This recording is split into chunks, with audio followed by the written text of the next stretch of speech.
Many countries are in a state of inflation. Others are in a deflation. Looking deeper, some sectors of an economy might be inflationary, while others deflationary. There are so many factors that we need to pay attention to. When a central bank attempts to stabilize a currency, you know that the clock is ticking, and this timer will certainly end soon. You came here for the truth, so let me unveil that for you. Today we're going to look at none other than Venezuela. That's right. Let's begin. Venezuela's annual inflation rate is projected to be 626% here in 2017, on its way to 2349 in 2018. That's right. It is skyrocketing now, and that is not a good thing. It's pretty obvious. Looking at this article out of Bloomberg, Venezuela's triple-digit annual inflation rate is set to jump to more than 2,300% in 2018, the highest estimate for any country tracked by the IMF right now. There is no stability within this currency. They're losing it day by day. It is getting worse, and it's spiraling out of control. GDP is expected to contract 6% next year, okay? And I'll show you why 6% is just a sliver of what has happened in recent years. So let's look at this here. I actually downloaded the IMF's own report that they've provided here. I'm showing it to you. I found this chart that was very telling. You can see that the projections for 2018 for Venezuela, 2349.3. So this is right from the horse's mouth. You don't have to take Bloomberg's word for it. I'm showing you their own document. Now, you'll see that 652, previous to that it was 254, and look how it's accelerating. It's many multiples every year. So if it actually does hit 2349 for 2018, you know that 2019 is going to be a hell of a lot worse. It's not going to be around the same level. It's only going to get a lot worse, and I think that it's going to blow past their expectations.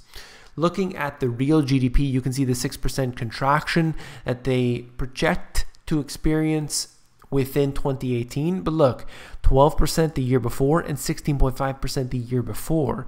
So this is supposedly getting better, but I just think there's just no economy left. It is just long gone. There's no salvation. And anytime the central bank, anytime that the country, the government is trying to implement procedures, policies to prevent what's happening, to try and really stall the inevitable, they only make it worse. And Venezuela is just a crystal ball for many other countries. Look, it's not getting any better anywhere. You can see that. I mean, you see particular sectors. Like if I just say, oh, well, look at the Amazon stock. It's doing very well. It has done very well over the past few years. Look at the US stock market. It has increased dramatically over the past few years since March 2009. So by saying that, am I wrong? No, look. You need to look at it as a whole. And sure, you can generalize, and that's not really the best idea to do at all times, but we have to make decisions about where things are heading, and you need to know the truth. And Venezuela is simply the tip of the iceberg. Venezuela is what's coming next. We have to realize that. And the more intervention, the worse it gets. Look at what's happening. You know, you can push as many people off of the unemployment rate, fake unemployment rate, U3 numbers, and it doesn't matter because there are so few people working now than they were in, let's say, 2007. Things are worse, and I'm not going to just pretend that they're not. It's just the way it is. You know, I hear from people all over the world constantly, every single day, through the comments, through the emails, through people that I talk to personally, that are currently or previously living through a crisis scenario. And they tell me what's going on. You as an individual, you may not have the same experiences that I do. But I'm hearing from people every single day, and they're telling me what's happening. So I'm getting the bigger picture. It's not just articles, though that's what I show. it's not just the articles, it's everything being pieced together, the geopolitical tensions that they're experiencing, the inflations, hyperinflations that they've gone through, they're living through. The tensions are rising. All right, the bolivars per dollar on the black market is absolutely absurd. You know, the government is keeping their rates artificially suppressed, and the truth of the matter is, you can say, well, you know what, they don't have to go to the black market. But if you talk to people who are actually there in Venezuela, they will tell you that in certain cases, you have to go to the black market if you want to eat. That's the way it works. If the shops are running out of food, don't have what you need, well, what do? You have to go to the black market. And it is at a level that's just, it's unaffordable for the average person. I mean, that's why they're going without food sometimes. Eating twice at most per day, oftentimes one time per day. Literally just to be able to live on the amount of money they have. It's not pretty. It's not fun. A lot of people like to, you know, make this seem like nothing, but I'm not going to do that. Kobe Steel's falsified data is another blow to Japan's reputation. Yet another company, yet another industry that has been falsifying data. They did the same exact thing with the Fukushima. Look at what we see here. In this case, they were making things to seem better than they were, but is this just one company? Is it just one country? No. The numbers that we get are often falsified in one way, shape, or form. I mean, they're padded. Look at the incredible book that I've talked about so many times before. Frank Partnoy wrote a book which is not popular, and I don't understand why. It's an excellent book, and that is Infectious Greed.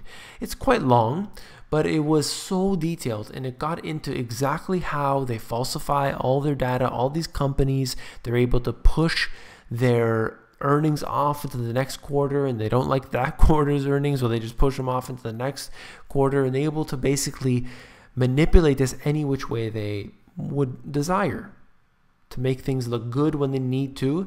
And if they're willing to take a little bit of a hit at this time, well, then they can do that now. And they were able to do this. It's not just one country or one company. It's pervasive. Okay, looking at this.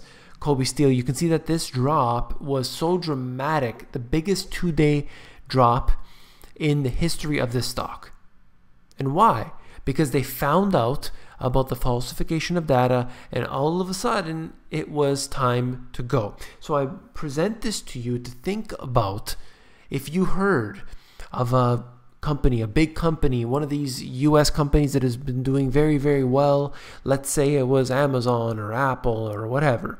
And all of a sudden you found out that their numbers weren't exactly real. Then we have a big problem. Then you'll see the stocks decline. And that's what I feel that could happen at some point. I don't know if it's going to anyway, but I'm just thinking that everybody is just making these assumptions that everything is going to be okay. But what if we hear a report like this about one of these major corporations? All of a sudden, things change, and they change rapidly. A lot of people lose a lot of money in a very short order.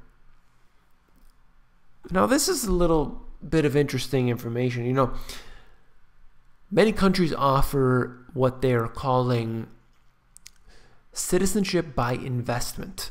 So you basically pay them money and they'll give you a citizenship.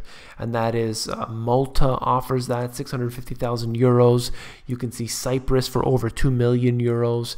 You'll see countries like cheaper ones like Dominica, which offers $100,000, and you can get a citizenship. You're looking at this. Vanuatu accepts Bitcoin for its citizenship program. Can you believe it? A one-time payment of $200,000 or its cryptocurrency equivalent. And this is coming right out of one of their own newspapers here, so it's official fact. Looking at this, and I think is interesting. to think of that, first of all, some countries offer their own citizenships. Obviously, they want money to come in. There's a reason for that.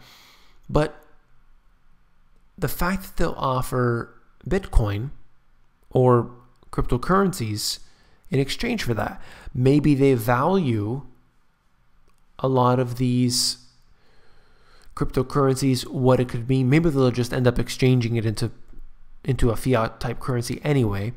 But I just think it's interesting because you'll see some countries which are tightening and other countries which are saying, no, bring it in.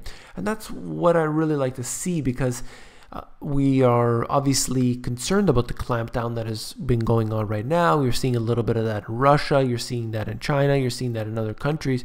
And at the same time, you see other countries which are seeing that as an opportunity. So although this is one very, very small country, we'll see. We'll track the progress. So that's all for this video. If you found it informative, please give me a thumbs up. When you give these videos a thumbs up, guess what? It brings these videos higher up into the YouTube's search rankings, if you haven't heard that one already.